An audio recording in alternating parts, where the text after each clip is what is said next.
Right, we're going to take this idea about velocity and acceleration a bit further. Let's think about throwing a ball upwards. Let's say we throw a ball really hard and it starts flying up at the speed of 10 meters per second. Okay, so the ball goes up. As it goes up, slows down. Okay, it slows down, it turns back and it comes back down. So after some time, it's going to come back down to the same height, the same level.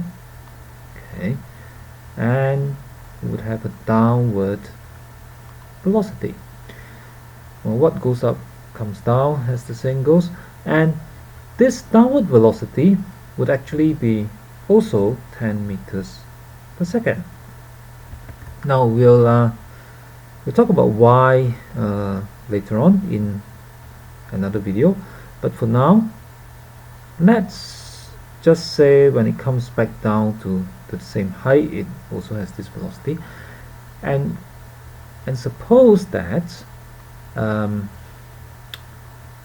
that's the height, right? I'm going to write down the height. Suppose that this height that the ball went up to is 5 meters. Okay, suppose that we're given all this information. Alright, now what I like to do now is to learn something about the velocity and the acceleration. Now I would like to have a time as well. So let's say that the time it takes to go up and come down, right? The time it takes, let's say that is 2 seconds. Okay, so 1 second up, 1 second down. I'm now going to try to calculate some quantities like velocity, acceleration, and displacement for this situation. So based on this, let me try and now calculate the acceleration.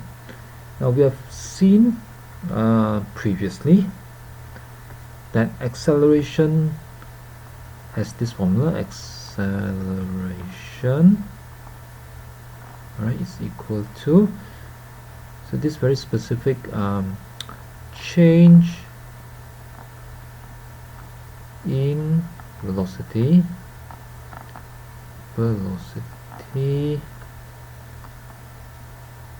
over the time taken. So here we are, and to calculate an answer for this in this example, let's see, for the change in velocity we need to take the final minus the initial velocity. So this is the final velocity, and this is the initial. So it looks like I have to take 10 minus 10, which is 0. Now that's actually not the right way to do it, because remember that velocity is a vector, and we have here two arrows, one going down and one going up. So they're obviously different vectors. You know, the same vectors would have the same length as well as point in the same direction. In this case, they're different vectors, and if we actually subtract these two vectors, alright, we should not get 0. Now, but in this case, since we are talking about motion in a straight line, just straight line up, straight line down. Now I've drawn this this bit and this bit separately so that it looks like it goes up and come back down in different line. But this is just to make it easier to see what's going on. But I'm going to assume that actually this ball is going up and down along a straight line, along this straight line. Okay, so it could just go up and down along this straight line. I sort of draw draw these two balls on the side just so we can see where it is on its way up and coming down. Alright, so now that we have all this information, how are we actually going to find this change in velocity if it is a vector? But the way to treat a vector when things are moving in a straight line is to choose one way to do it is to choose a positive direction. So I can either call the upward direction positive or the downward direction positive. So let me call the upward direction the positive direction, and let's say the downward, and therefore the downward direction is the negative direction. So if this is the case, then my initial velocity would be plus 10. I should add a plus in front of the 10 to represent the velocity that is going in the positive direction, and the other velocity that's going in the minus direction would be minus 10 meters per second. Now it's important to know that this choice of direction, the plus and minus, is quite it can be different. Doesn't have to be upward positive. I could always have chosen downward to be positive instead. So now we can find the change in velocity. It should the final velocity, all right, would be it's actually minus 10, and the initial velocity is plus 10. Okay, and then to find the change, I'm supposed to subtract them. So minus, I'll put a bracket around it because there's a plus sign there, just to make things clearer. And then I have to divide it by the time. And the time is given by 2 seconds. So there's a 2 there. So this is how we can do it. Alright, with the sign helps us to do it correctly. And if I now do minus 10 minus 10, my answer is minus 20 over 2. And finally, I have my answer. It's minus 10. And if you remember, the units are meters second to the power minus 2, or meters per second squared, if you like.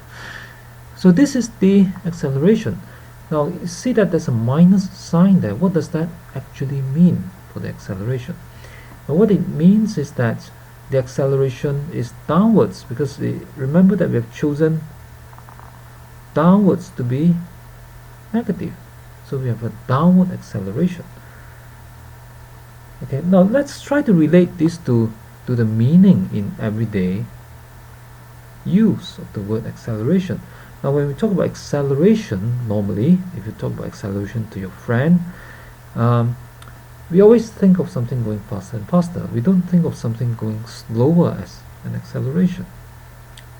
But what does it mean here? We have the ball at first going up and getting slower and slower, and then coming down and getting faster and faster. So when it's going up, alright, when it's on its way up, it has an acceleration of minus 10 meters per second squared. When it's on its way down, it also has an acceleration of minus 10 per second squared.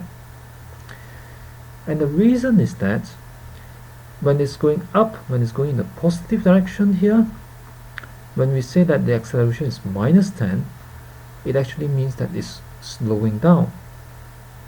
Alright? Because when it's moving in the positive direction, okay, when it's moving in the positive direction and the acceleration is in the negative direction, it means it's actually decelerating. Whereas when it's on its way down, it's going in the minus direction and the acceleration is also minus 10 in the minus direction, okay, then it's going faster and faster.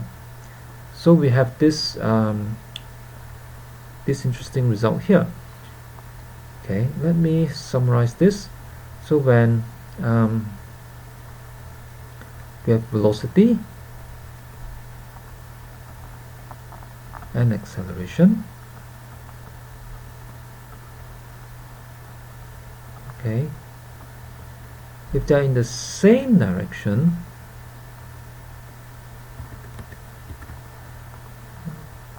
let's see if they're in the same direction,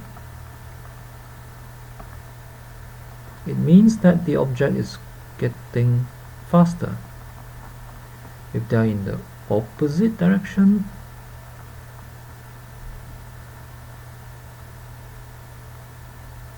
alright, it means that the object is getting slower, is decelerating. So that's one way to think about it. And if you think about it, well, this acceleration, you can always check that it is actually -10, both when it's on its way up, okay, and when it's on its way down. Just by taking the time, since it takes 2 seconds to go up and come down, the time on its way up is 1 second, and the time on its way down is also 1 second. Alright, we can also use this info and the time, and when it's at the top there, the velocity is 0 meters per second. Okay, so using this information, we can just calculate the acceleration when it's on its way up, and you'll find that it is actually also equal to minus 10 meters per second squared.